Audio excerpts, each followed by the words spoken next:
Assalamu alaikum, dear students. I'm your tutor, Dr. Muhammad Wajid Raza, and today we are going to discuss Introduction to Income Statement.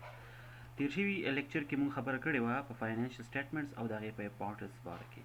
نن مونږ خبره کوو په انکم سټیټمنټ باره کې. د خبرې شروع کول نه مخکې د یو څو سوالونو ذکر ډېر ضروري دی. آیا چېرته ستاسو ذهن ته راغلی ده چې کومه یو کمپني زیاته ګټه کړې ده؟ پیپسي، کوکا کولا، ټویوټا که هونډا که جی ایس کے که گیټس که ایبټ، یا کمی کمپنی ایکسپنسز زیات دي، یا د کمی کمپنی ټیکسز زیات پے کړي دي، یا کمی کمپنی ډیویډنډ زیات پے کړی دی، یا په دې کمپنیانو کې کومه کمپنی انټرسټ زیات پے کوي.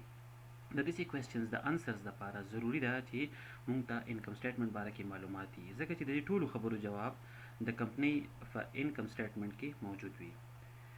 نن زموږ د لیکچر ټاپک هم په انکم سټیټمنټ باندې په ډیټیل سره بحث کول دي. د ننني پریزنټیشن کې به زه کوشش کوم چې زه کور کړم د انکم سټیټمنټ ډیفینیشن، بیا بیسیک ایکویشن چې د کم تحت انکم سټیټمنټ کار کوي، د انکم سټیټمنټ آبجیکټیو صحیح او په انکم سټیټمنټ کې مین کمپوننټ صحیح. مین کمپوننټس نه زما مراد چې په انکم سټیټمنټ کې څو حصې او په دې کې موږ کم انفارمیشن ورکو. که انکم سټیټمنټ موږ ډیفاین کوو نو داسې موږ په ډېرو طریقو ډیفاین کولی شو، خو که په ساده پښتو کې زه د انکم سټیټمنټ خبره وکړم نو دا یو پیج کاغذ دی چې دا موږ ته معلومات راکوي د یو کمپنۍ باره کې چې د کمپنۍ په یو خاص پیریډ اف ټایم کې ریونیو څومره وه، د هغې ایکسپنسز څومره وو او د هغې نیټ پروفیټ څومره وو. که تاسو وګورئ د انکم سټیټمنټ ډیفینیشن ما لیکلی دی. د انکم سټیټمنټ is one of a company's core financial statements that shows their profit and loss. income statement ته مونږه profit and loss statement هم ویلی شو. دویم کوېسچن دا راځي چې انکم سټیټمنټ به یو کمپني په څومره وخت بعد شایع کوي. نو فریکوینسي اف پبلیکیشن د انکم سټیټمنټ ډیپینډ کوي. دا 12 میاشتې بعد هم کیدی شي، کوارټرلی بیسس باندې هم کیدی شي او په سیمی انول بیسس باندې هم کیدی شي. بیا د کې غټه خبره دا ده چې موږ وویل چې انکم سټیټمنټ موږ ته شو کوي چې یو کمپنۍ نیټ انکم څومره کړی دی. نو سوال دا پیدا کېږي چې نیټ انکم به موږ څنګه کیلکولیټ کوو. نو کله چې هم تاسو د یو کمپنۍ نیټ انکم کیلکولیټ کوئ نو د هغه کمپنۍ ټوټل ریونیو به راواخلئ او هم د هغه کمپنۍ ټوټل ایکسپنسز به ترې ماینس کوئ، نو د دې نه تاسو ته نیټ انکم میلاو شي. ایکسپنسز څه دي، ریونیو څه ده، دا به د راتلونکي سلایډس کې موږ ډسکس کوو. دریم اهم سوال دا راځي چې یاره انکم سټیټمنټ استعمال څوک کولی شي.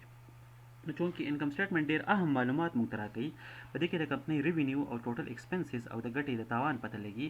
د دې وجې نه چې څومره انویسټرز دي یا عام خلک دی یا کمپنیانې دي یا بینکس دي یا ایون ګورنمنٹ ایجنسیز دي، ټیکسیشن والے دي، انټرنل بورډ اف ریونیو والے دي، دې ټولو ته د انکم سټیټمنټ ضرورت پرېوځي او دوی په وختن د مختلفو کمپنیانو انکم سټیټمنټس راخلي او د هغې نه هغو ته اندازه کېږي چې د یو کمپنۍ ګټه څومره ده او تاوان څومره دی. خو دا یاد ساتئ انکم سټیټمنټ چې کله هم وي هغه د یو خاص پیریډ اف ټایم دپاره وي. که د 2019 انکم سټیټمنټ موږ راواخلو نو هغه کې به صرف د 2019 ریونیو او ایکسپنسز ذکر شوی وي، د نورو کلونو د دې سره څه تعلق بیا نه وي. د نورو کلونو دپاره به هم د هغه کال خپل انکم سټیټمنټ ډاونلوډ کول غواړي.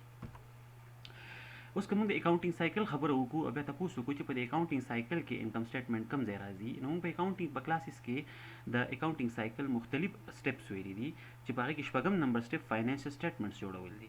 فاینانشل سټیټمنټس په 15 قسمو باندې دي او په هغه 15 فاینانشل سټیټمنټس کې لاونی سټیټمنټ چې کله کمپنیانې جوړوي نو هغه ټول انکم سټیټمنټ جوړوي. ستاسو د ټولو لپاره دا ډېره ضروري ده چې دا یاد وساتئ چې انکم د فاینانشل سټیټمنټ 15 قسمه دي، خو دا هرګز داسې نه دي چې کوم یو تاسو لاول جوړ کړئ، بلکې همیشه لپاره اول چې کله سټیټمنټس جوړېږي نو په دې کې لاونی سټیټمنټ انکم سټیټمنټ جوړېږي. بیا د انکم سټیټمنټ آبجیکټیو څه دی؟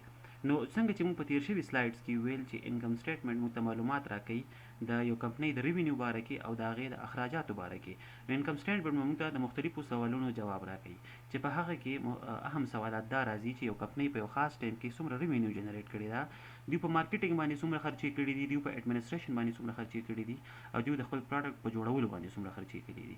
د دې نه علاوه دا موږ ته دا معلومات هم راکوي چې د یو کمپنۍ په یو خاص پیریډ اف ټایم کې ټیکسز څومره پې کړي دي، دوی ډیویډنډ څومره پې کړی دی یا د دوی چې کوم دی انټرسټ څومره پې کړی دی، او په اخره کې چې په یو خاص پیریډ اف ټایم کې یو کمپنۍ ګټه کړې ده که تاوان یې کړی دی. دې ټولو جواب موږ ته د انکم سټیټمنټ نه میلاویږي. دلته موږ لیکلي دي چې دا موږ ته د مارکیټینګ ایکسپنسز او د اډمنسټریټیو ایکسپنسز باره کې هم معلومات راکوي. دا یاد ساتئ چې مارکیټینګ ایکسپنسز او اډمنسټریټیو ایکسپنسز موږ په وړو کیټګریز کې ډیوایډ کولی شو. هغه په موږ په راتلونکي سلایډز کې وګورو چې مارکیټینګ ایکسپنس کې کم ایکسپنس راځي یا په ایڈمنسټریشن ایکسپنسز کې کم ایکسپنسز راځي. بل اهم سوال دا راځي چې انکم سټیټمنټ که یو پیج سټیټمنټ دی نو په دې کې اهم کمپوننټس دي، مطلب د دې څو حصې دي. نو په انکم سټیټمنټ کې بیسیکلی 3 حصې مونږه ټارګټ کوو.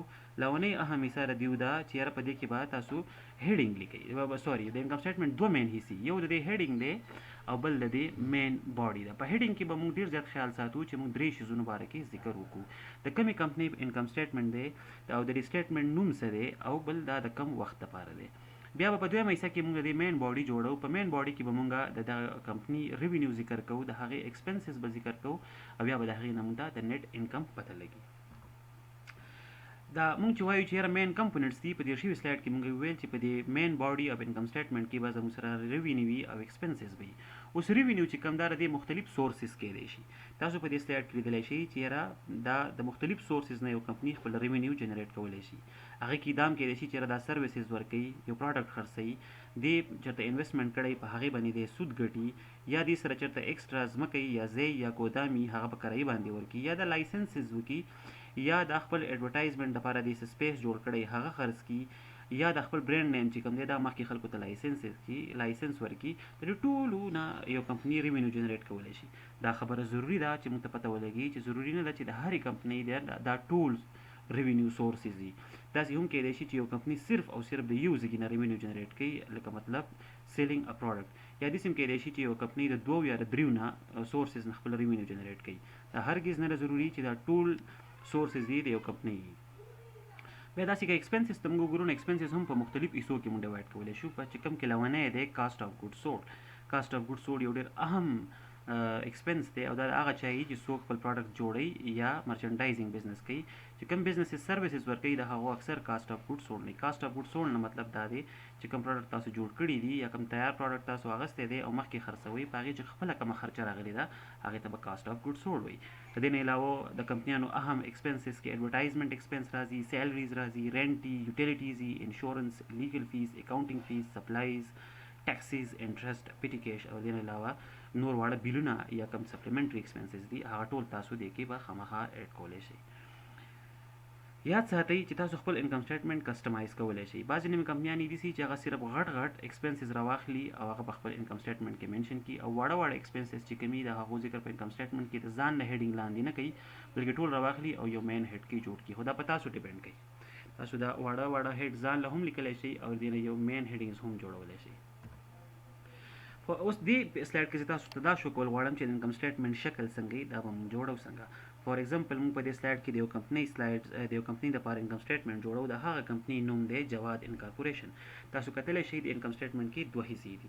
لومړنۍ حصه د هیډینګ ده چې په کوم کې موږ دا 3 شیزونه منشن کړي دي چې هغې اول د کمپنۍ نوم جواد انکارپوریشن دی، بیا د سټیټمنټ نوم سره د سټیټمنټ نوم انکم سټیټمنټ دی، او بیا دریم کې دا د کم ټایم پیریډ لپاره دی. نو په دې کې موږ دا لیکلی دی چې دا انکم سټیټمنټ د جنوري 2019 نه د دسمبر 2019 پورې دی. بیا لاندې که تاسو وګورئ دا د انکم سټیټمنټ مین باډي ده چې په کوم کې موږ ذکر کړی دی چې د دې کمپنۍ ریوینیو سورسز څه دي او د دې ایکسپنسز څه دي. نو که دلته موږ وګورو نو د دې کمپنۍ ریوینیو چې کوم دا د 3 مین هیډینګز نه راځي. لومړی هیډینګ دی سیلز. د کمپنۍ که څه سیلز کړي نو هغه موږ لیکلي دي. بیا د کمپنۍ که چېرته انویسټمنټ کړی په هغه باندې دي انټرسټ ګټلی نو د انټرسټ نه دلته ریوینیو راغلی ده، او دریم سورس دلته موږ گینز آن سیلز آف ایسټس هم اچولی ده.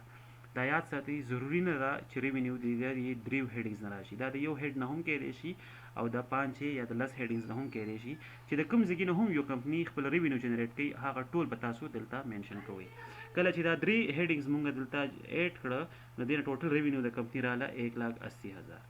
دویم سټپ کې بیا موږ څه چل کوو چې د ټوټل ریوینیو نه به موږ CGS ماینس کوو. CGS مطلب کاسټ اف ګوډ سولډ. د دې کمپنۍ کاسټ اف ګوډ سولډ 60,000 دی. نو کله چې د ټوټل ریوینیو نه موږ CGS ماینس کوو نو دې نه به ګراس پروفیټ جوړ شي. ګراس پروفیټ دې ته ځکه وایي چې د دې نه موږ صرف خپله اوریجنل خرچه ماینس کړې ده او نور ایکسپنسز لا د دې نه دي منفي شوي. د ګراس پرافټ نه بعد بیا مونږه اډمنسټریټیو او مارکیټینګ ایکسپنسز چې څومره شوي که په هغه کې سیلریز وي که په کې ټلیفون بل وي که په ایډورټایزمنټ خرچي که د ټرانسپورټ خرچي یا د مارکیټینګ او ایډمنسټریشن سره ریلیټډ څومره هم خرچي هغه ټول یې به مونږ د دې نه ماینس کو. نو دا کله تاسو ګورئ نو د سیلریز دي ټلیفون دي ایډورټایزمنټ دي ټرانسپورټ دی دا ټول چې راجمع کوو نو د ټوټل مارکیټینګ او ایډمنسټریشن ایکسپنسز زموږ سره 19000 جوړ شوي دي. دا 19000 به موږ راواخلو او د ګراس پرافټ نه به ماینس کو نو زموږ سره انکم بیفور انټرست اینڈ ټیکس راغی 1,01,000. دې ته انکم بیفور انټرست اینڈ ټیکس ځکه وایي چې د ریونیو نه مونږ له کاسټ اف ګوډ سولډ ماینس کو بیا هم ته مارکیټینګ او ایډمنسټریټیو ایکسپنسز ماینس کړو. دا تقریبا زموږ سره پروفیټ یا انکم راغی خو دا داسې انکم دی چې د دې نه له انټرست او ټیکس نه دي پی شوي. نو په لومړني سټپ کې به د دې نه مونږ انټرست ایکسپنسز هم پی کو.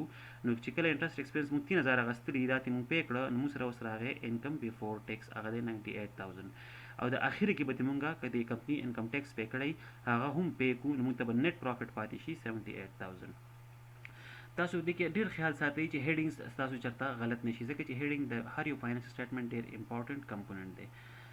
بیا تاسو کته شي چې ما د خی سایت ته لیکلي دي چې آل سورسز اف ریونیو مست بی منشن هیر چې څومره د ریونیو سورسز دي په کار د جګه مونږ په دې بر ریونیو سیکشن کې منشن کو. او دلته انټرست ایکسپنس ما 3000 غستل دی خو جست دا جست یو ایگزامپل دی. یاد ساتئ په کمپنیانو باندې ټیکس تقریبا د 35 نه 40% پورې لګي. د دې که تاسو پریکټس کوئ نو ضروری ده چې یا خو تاسو یو فیک ډیټا واخلئ هایپوتیټیکل ډیټا واخلئ او د هغه ډیټا نه ځان له انکم سټیټمنټ جوړ کړئ. او کوم چې زموږ د کلاس سټوډنټس دي هغه خپل پروجیکټ جوړ کړی دی او پروجیکټ کې هغه جنرل لیجر او ټرایل بیلنس جوړ کړی دي او ایڈجسټډ ټرایل بیلنس هم جوړ شوی دی. نو تاسو د ایڈجسټډ ټرایل بیلنس نه ډایرکټ ویلیوز راغستی شي خپل انکم سټیټمنټ ته جوړولی شي. تھینک یو سو مچ. که تاسو څه قسم کوېسچنز هم وي نو په دې ایمیل اډرس زموږ سره رابطه کولی شئ. دا ویډیو به په ایکسل چینل باندې هم اپلوډ کیږي. د ایکسل چینل د یوټیوب چینل نوم دی ایکسل وذ شام. د هغې لینک به تاسو سره شیر کړم په هغې باندې هم تاسو دا ویډیو کتلی شئ. یاد ساتئ چې انکم سټیټمنټ کله هم جوړوئ نو د هغې شی بالکل داسې پکار دی څنګه چې په دې سلایډ کې ما شو کړی دی. که تاسو د ایکسپنسز والا سایډ ته وګورئ د ایکسپنسز ټوټل مونږ لږ شانتې ګسې لاسته لیکلي دي او دا ټول هم جمع کړي دي دې نه 19000 جوړ شوی دی. صرف هغه 19000 مونږ د دې برنو فکر سره لاندې لیکلی دی. امید لرم تاسو ته به د دې ویډیو نه انکم سټیټمنټ باره کې معلومات حاصل شوي. تھینک یو سو مچ.